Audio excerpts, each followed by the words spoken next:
오늘 우리 같이 나눌 하나님 말씀은 우리 마태복음 21장에 있는 말씀입니다. 마태복음 21장 우리 1절부터 11절까지 제가 봉독하여 올리도록 하겠습니다. 그들이 예루살렘에 가까이 가서 감람산 벳바게에 이르렀을 때에 예수께서 두 제자를 보내시며 이르시되 너희는 맞은편 마을로 가라. 그리하면 곧 매인 나귀와 나귀 새끼가 함께 있는 것을 보리니 풀어 내게로 끌고 오라. 만일 누가 무슨 말을 하거든 주가 쓰시겠다 하라. 그리하면 즉시 보내리라 하시니 이는 선지자를 통하여 하신 말씀을 이루려 하심이라. 일러스되 시온 딸에게 이르기를 내 왕이 내게 임하나니 그는 겸손하여 나귀 곧 멍에 매는 짐승의 새끼를 탔도다 하라 하였느니라. 제자들이 가서 예수께서 명하신 대로 하여 나귀와 나귀 새끼를 끌고 와서 자기들의 겉옷을 그 위에 얹음에 예수께서 그 위에 타시니 무리의 대다수는 그들의 겉옷을 길에 펴고 다른 이들은 나뭇가지를 베어 길에 펴고 앞에서 가고 뒤에서 따르는 무리가 소리 높여 이르되 호산나 다윗의 자손이여 찬송하리로다. 주의 이름으로 오시는 이여 가장 높은 곳에서 호산나 하더라. 예수께서 예루살렘에 들어가시니 온 성이 소동하여 이르되 이는 누구냐 하거늘 무리가 이르되 갈릴리 나사렛에서 나온 선지자 예수라 하니라. 아멘. 네, 오늘은 종려주일입니다. 종려주일은 예수님께서 예루살렘에 십자가 지시기 전 예루살렘에 입성하실 때 많은 사람들이 종려나무 가지를 흔들면서 예수님을 환영하고 호산나 외쳤던 것을 기억하고 또 기념하면서 우리가 지키는 절기가 이 종려주일이죠. 그래서 종려나무 가지를 흔들었다라고 해서 이 종려주일이라고 하는데요.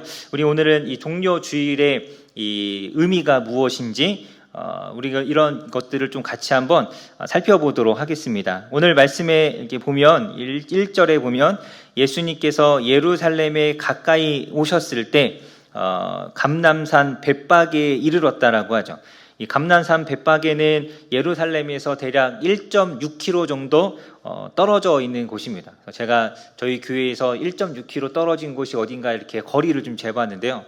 이렇게 도로를 따라서 직선거리가 아니고 도로를 따라서 이렇게 재어봤더니 저기 그 새로 우리 그 지은 저쪽 그 혁신도시 가는 쪽에 있는 아파트 있잖아요. 우리 이번에 갑자기 아파트 이름 생각이 안 나요. 우리 집산 찬양인도 하신 집사님 입주하신 힐스테이트 거기까지가 한 1.8km 나오더라고요. 그 입구 초입까지가 대충 1.6km입니다. 저희 교회에서. 그러니까 이 정도 거리를 앞에 두고 갑자기 예수님께서 나귀를 타십니다. 그래서 우리 2절과 3절 말씀해 보면 맞은편 마을로 가서 매인 나귀와 나귀 새끼가 함께 있는 것을 볼 텐데 그것을 끌고 와라. 3절에 보니까 누가 무엇이라고 말하거든 주가 쓰시겠다 하라라고 이렇게 이야기하시면서 제자들을 보내십니다. 거의 예수님께서는 모든 공생의 사역 기간 동안 걸어 다니셨죠. 주로 이제 걸어 다니셨고 호수를 건널 때만 배를 타셨는데 이 예루살렘에 오실 때도 계속해서 걸어 오셨습니다. 지금도 이제 여리고에서 걸어 오시는 중이었는데 예루살렘을 바로 앞에 두고 거의 다 와서 갑자기 예수님께서 이제 나귀를 타십니다. 왜 예수님께서 나귀를 타셨는가? 우리 4절과 5절 말씀에 보면 그 이유가 나와 있습니다. 4절에 보니까 선지자를 통하여 하신 말씀을 이루려 하심이라. 그래서 5절에 스가랴서 9장 9절의 말씀을 인용하고 있습니다. 예수님께서 나귀를 타신 이유는 이 스가랴 선지자를 통해서 하나님께서 하셨던 그 말씀, 이 예언의 말씀을 성취하기 위해서 예수님께서 나귀를 타셨습니다. 이 스가랴서 9장 9절의 말씀의 뜻은 무엇이냐면 이 메시아가 장차 올 것인데 그 메시아가 올 때에 나귀를 타고 예루살렘 성으로 들어갈 것이다라는 그런 예언을 스가랴 선지자가 한 것이죠. 예수님께서 그 예언하신 대로 예루살렘 성 앞에서 지금까지는 걸어오셨지만 성에 들어가기 전에 자신이 그 바로 예언된 메시아라는 것을 사람들에게 보여주시기 위해서 갑자기 거기서 나귀를 이렇게 타셨습니다. 이 당시 이제 유월절을 지키기 위해서 예수님도 예루살렘으로 가고 계셨고 많은 유대인들이 예루살렘을 향해서 가고 있었습니다. 예수님을 따르는 사람들뿐만 아니라 많은 유대인들, 세계 각지에서 오는 유대인들도 예루살렘으로 들어가고 있었는데 그 걸어가는 길 가운데 어떤 웬 사람이 조그만 나귀 새끼를 타고 예루살렘으로 들어가고 있는 것을 이렇게 보게 될 거죠. 아마 많은 사람들이 주목해서 보겠죠. 다 걸어가는데 혼자 나귀 새끼를 탔으니까 이 사람들이 주목하여 보게 될 것이고, 이 예루살렘의 유월절을 지키러 왔던 이 대부분의 사람들은 이 모습을 보면서 이 스가랴 9장 9절의 말씀을 떠올릴 수 있었을 것입니다. 그래서 정말로 하나님께서 말씀하신 그 메시아가 바로 이분이구나라는 것을 사람들도 알고, 그리고 사람들에게 보여주시기 위해서 예수님께서 나귀 새끼를 타십니다. 나귀 새끼를 이제 끌고 오는데, 우리 말씀에 보면 2절에 보면 나귀와 나귀 새끼가 함께 있을 것인데 그것을 끌고 오라고 하죠. 7절에도 보면 나귀와 나귀 새끼를 끌고 왔다라고 합니다. 그러니까 나귀 새끼를 타셨는데 나귀 새끼만 끌고 온 것이 아니라 나귀도 같이 끌고 왔습니다. 그러면 더 큰 나귀를 타는 게 맞을 것 같은데 예수님께서는 나귀 새끼를 타시죠. 이 예수님께서 나귀 새끼만 타셔야 되는데, 이 나귀 새끼는 아직 사람을 태워본 적이 없기 때문에 놀랄 수 있고 당황할 수가 있잖아요. 그래서 이 나귀 새끼를 진정시키기 위해서 예수님께서 나귀도, 어미 나귀도 같이 끌고 오신 거죠. 그래서 어미가 옆에 있었기 때문에 아마 이 나귀 새끼가 처음 사람을 태웠지만 이렇게 크게 당황하지 않고 아마 예루살렘으로 잘 들어갈 수 있었을 것입니다. 예수님은 나귀 예언하신 대로 나귀 새끼를 타셨지만 그 나귀 새끼조차 놀라지 않도록 어미와 함께 갈 수 있도록 그렇게 하신 것이죠. 그렇게 하고 와서 이제 7절에 나귀와 나귀 새끼를 끌고 왔더니 제자들이 자기들의 겉옷을 그 위에 얹었고, 사람들도 8절에 보면 많은 사람들이 자신들의 겉옷을 벗어서 길에 깔고 예수님이 가시는 길에 환호합니다. 이 당시 겉옷은 굉장히 귀중한 재산이었죠. 사람들에게는 굉장히 귀한 것이었습니다. 그들에게는 이 밤에 덮고 자는 이불과 같은 역할을 하는 것이었고, 낮에는 모래 바람을 막아주고 따가운 햇볕으로부터 자신들의 피부를 보호하는 것이 겉옷이었기 때문에 굉장히 그들에게는 소중한 것이었는데, 그들이 그 순간에 이 자신들의 그 소중한 겉옷을 벗어서 예수님 앞에 그 길을 이제 깔아드리는, 지금으로 이야기하면 이제 레드카펫 깔듯이 이제 깔아드리는 것이죠. 그래서 이 예수님에 대한, 예수님이 나귀 타시는 그 모습을 보면서 이분이 진정 우리가 기다리던 그 메시아구나라는 것을 인정하고 자신들의 어떤 이 경의와 경배를 예수님 앞에 표현하는 것입니다. 그렇게 그 겉옷을 깔고, 또 어떤 사람들은 나뭇가지라도 꺾어서 그것을 길에 깔아서 예수님을 환영하죠. 그래서 9절에 보면 앞에서 가고, 예수님 앞에서 가고 뒤에서 따르면서 이 사람들이 한결같이 외치기를 호산나 다윗의 자손이여 찬송하리로다 라고 하면서 우리 예수님을 찬양합니다. 호산나라는 이 뜻은 우리를 구원하소서라는 뜻이죠. 예수님께서 메시아이시기 때문에 우리를 구원하시고 우리를 이렇게 이끌어 주시기를 그들이 이제 환호하면서 찬양하면서 그들이 예수님을 환영하는 것입니다. 이 겉옷을 벗고 소리쳐 외치는 이런 모습 속에서 이 이스라엘 사람들이 예수님이 메시아 된 것에 대해서 얼마나 흥분하고 있는지, 그들이 어떠한 얼마나 큰 기대를 하고 있는지를 우리가 이렇게 엿볼 수 있습니다.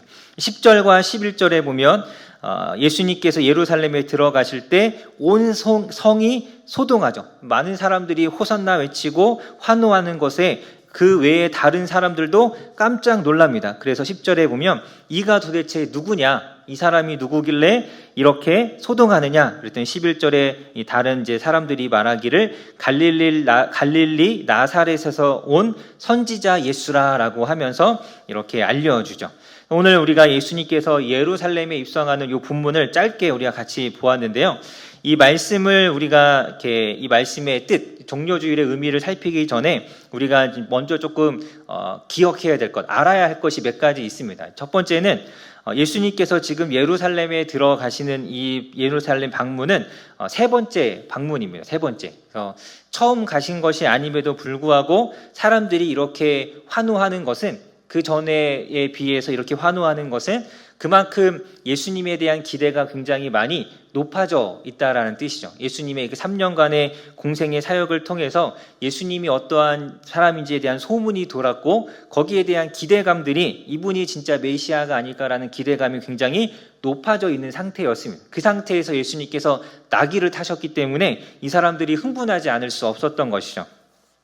이렇게 예수님께서 예루살렘에 들어가셨고, 또 두 번째로 우리가 또 알아야 할 것은 이 공생의 기간에 예루살렘에 방문하신 건 딱 이제 3번이죠. 이렇게 거의 대부분을 예수님은 예루살렘이 아닌 갈릴리 지역에서 사역을 하셨습니다. 갈릴리 지역에서. 그래서 이 예수님 3년의 공생의 기간 동안 첫 번째 6월절에 한 번 예루살렘을 방문하셨습니다. 그래서 그때 요한복음 우리 4장에 보면 니고데모가 나오는데요. 그 니고데모를 그때 예수님께서 만나셨고 다시 예루살렘으로 돌아가셨다가 두 번째 6월절은 갈릴리에서 보내셨고 그 6월절 아닌 다른 절기를 예루살렘에 아주 잠깐 왔다 가셨습니다. 그때도 잠깐만 왔다 가셔서 이 38년 된 문둥병자를 고치고 돌아가셨습니다.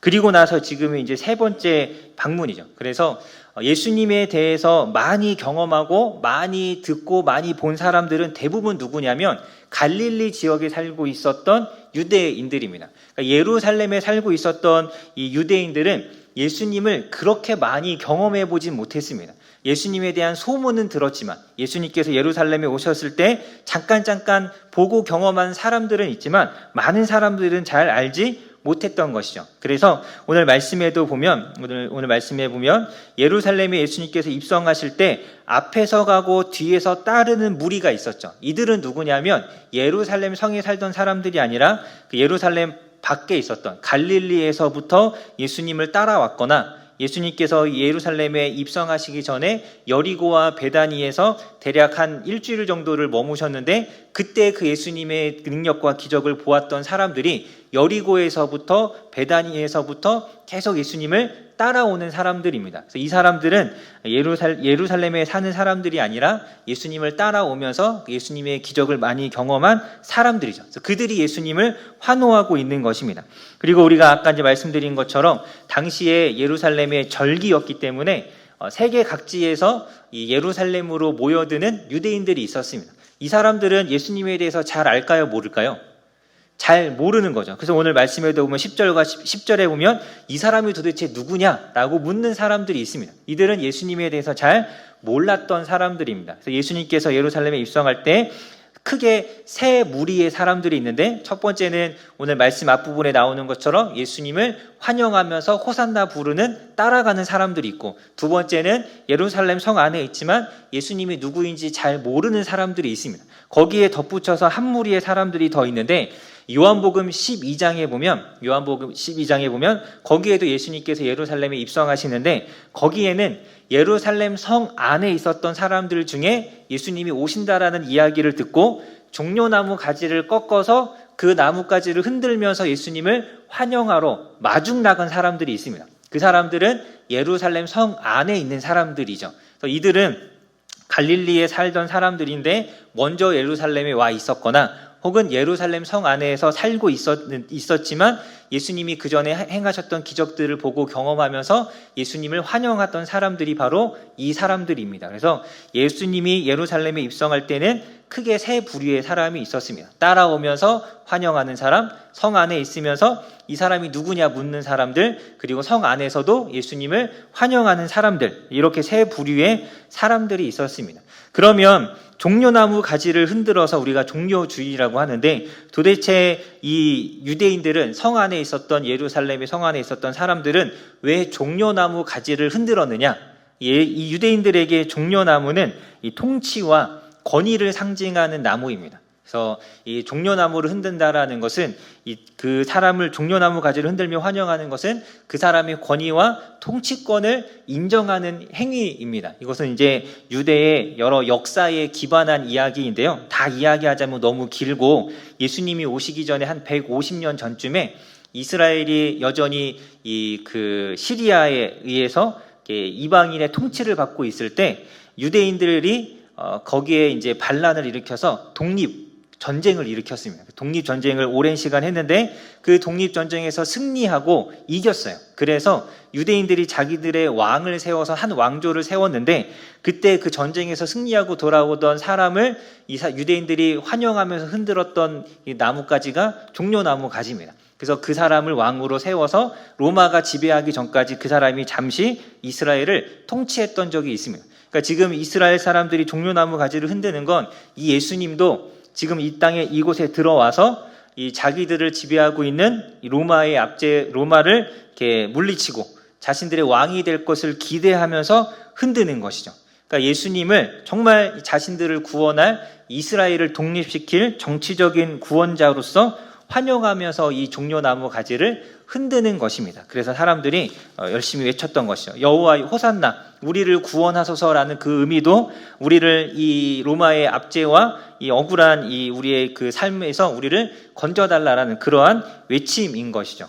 그래서 예수님은 이 땅의 구원자로서 우리를 구원하시기 위해 예루살렘에 들어가시지만 그곳에서 예수님을 환영하는 많은 사람들은 자신들의 어떤 이 정치적인 구원자로서 예수님을 환영하고 있는 것입니다. 그래서 그것이 오늘 우리가 읽은 이 본문의 여러 가지 상황입니다. 이런 것들을 이제 기억하시면서 우리가 오늘 이 종려 주일, 예수님께서 예루살렘에 입성하신 것의 의미가 무엇일까를 생각해 보자면 우리가 딱 한 가지만을 우리가 생각해 볼 수 있습니다. 그것이 무엇이냐면 예수님께서 우리의 주인이시고 구원자라는 사실입니다. 예수님께서 예루살렘에 입성하시면서 나귀를 타신 것도 왕이시라는 것을 메시아라는 걸 보여주기 위한 것이죠. 예수님께서 보여주신 그 메시아는 우리의 죄를 대신해서 짊어지고 죽으심으로 우리를 구원할 구원자로서의 메시아이죠.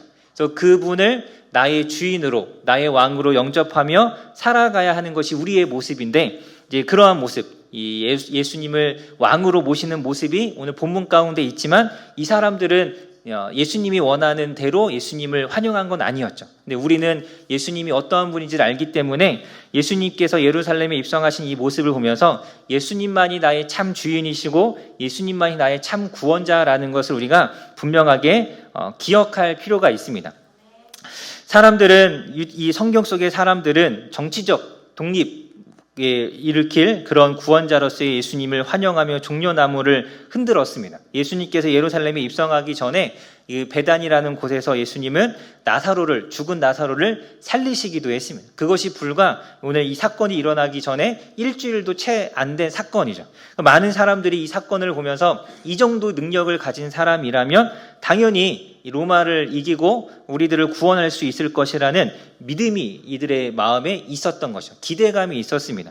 이 이스라엘이 독립의 의지가 얼마나 강했는지 실제로 예수님이 죽고 나서 30년이 더 지나고 난 뒤에 AD 66년에 이들은 진짜로 독립전쟁을 또 한 번 전쟁을 일으켰고 이 전쟁 때문에 결국 AD 70년에 예루살렘이 완전히 멸망하게 되죠. 돌 위에 돌 하나도 남지 않고 이 예루살렘 성이 무너질 것이다 예수님께서 예언하셨는데 그것이 AD 70년에 그대로 성취됩니다. 이스라엘 사람들은 굉장히 독립에 대한 열망이 강했던 사람이고 그렇기 때문에 이 예수님의 기적과 능력을 보면서 예수님을 호산나 외치며 환영할 수 있었습니다. 너무나 그것을 바랬기 때문이죠.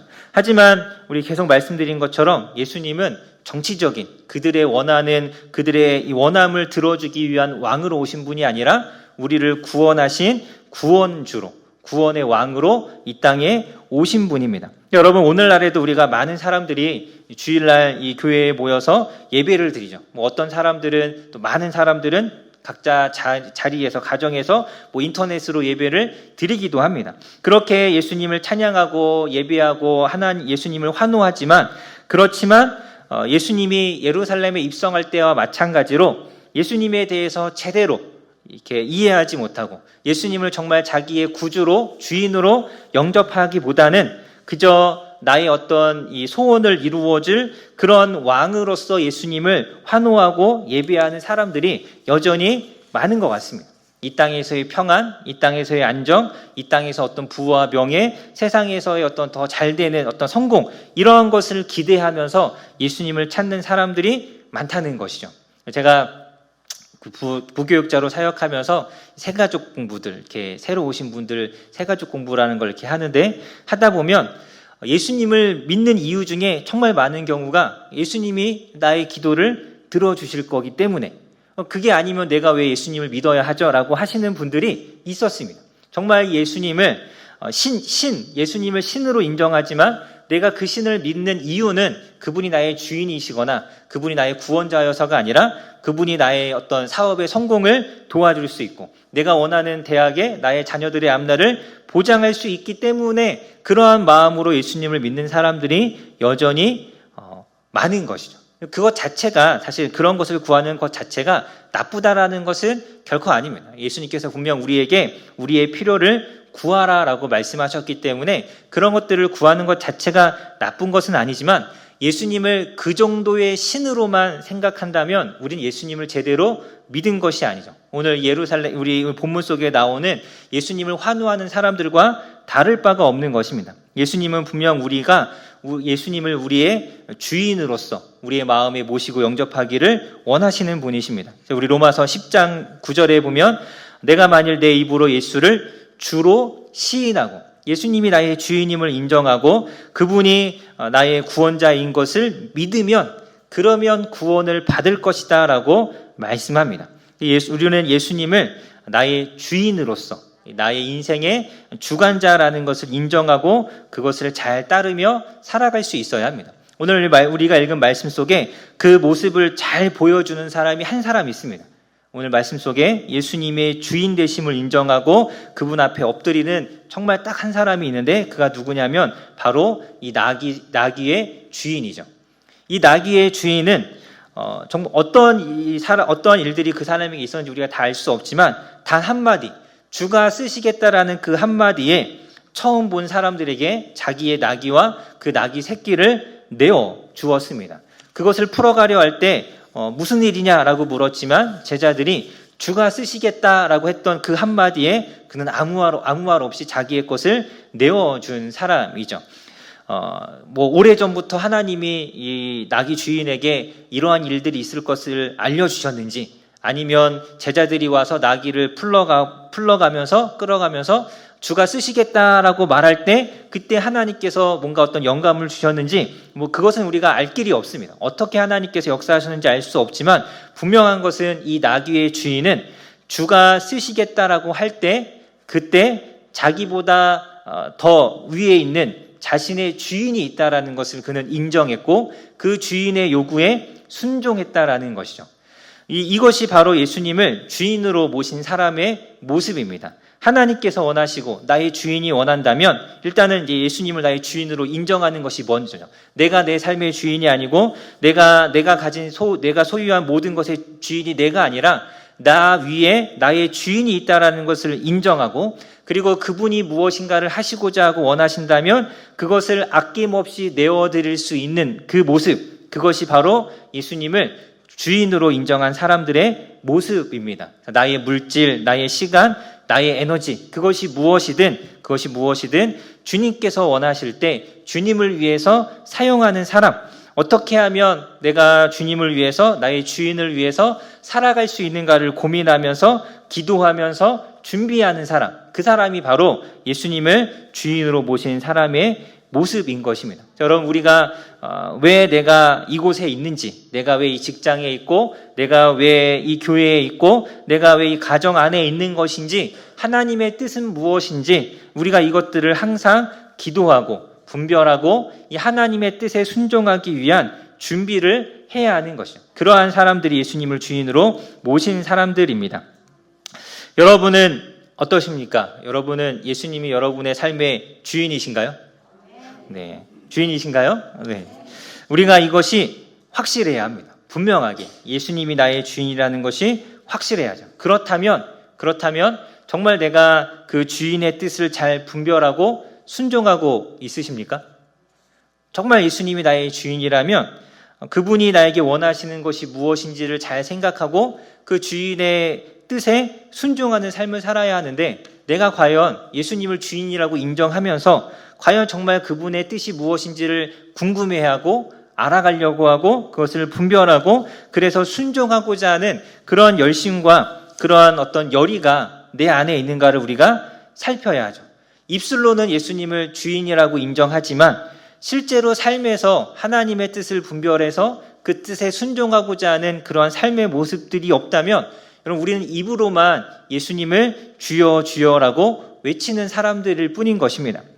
내가 정말 예수님의 뜻에 잘 순종하고 있는지 잘 분별하고 있는지를 우리는 우리 스스로를 잘 돌아볼 수 있어야 합니다. 여러분 예수님조차도 하나님의 뜻에 순종하셨잖아요. 나귀를 타신 것조차 순종하시기 위해서 나귀를 타신 것입니다.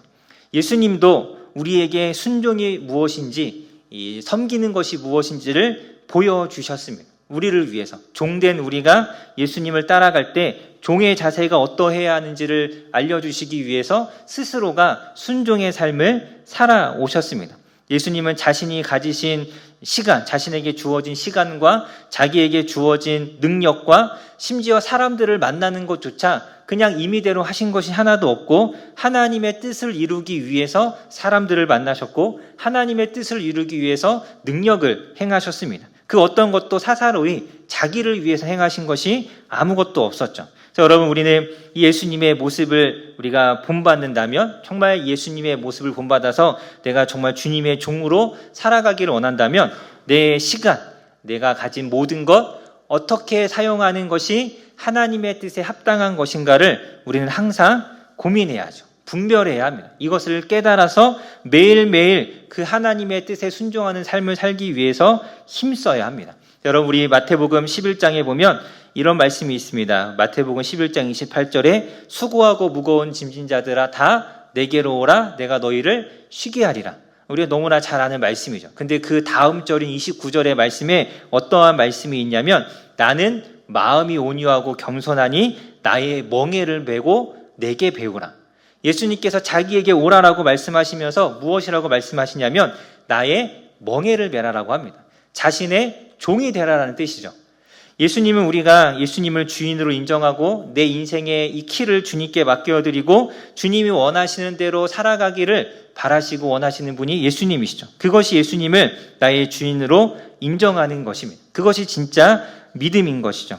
여러분 우리는 예수님의 예루살렘 입성을 우리가 기억하는 이 종료주일을 보내면서 다시 한번 우리가 우리 자신을 돌아보아야 합니다. 정말 예수님께서 나의 주인이신가? 내가 그것을 입술로 고백하지만 삶으로는 살아내지 못하고 있지 않은가? 정말 주님이 내게 원하시는 것이 무엇인가를 고민하고 생각하고 분별하면서 그 뜻에 순종하고 살아가고 있는가를 우리가 항상 돌아보아야 하죠. 여러분 정말 예수님이 나의 주인이심을 인정하신다면 우리가 호산나 하며 외치고 이 나뭇가지만 흔들 것이 아니라 정말 우리의 삶 속에서 주님이 원하시는 것이 무엇인지를 분별할 수 있어야 합니다. 그것을 분별하고 우리 하나님 뜻에 순종하시면서 우리 이 나귀의 주인이 이 순종으로 예수님의 이 구원 사역에 쓰임받았던 것처럼 우리의 순종을 통해 우리 하나님의 구원 역사에 쓰임받으시는 우리 원일교회 성도님들 되시기를 간절히 소망합니다.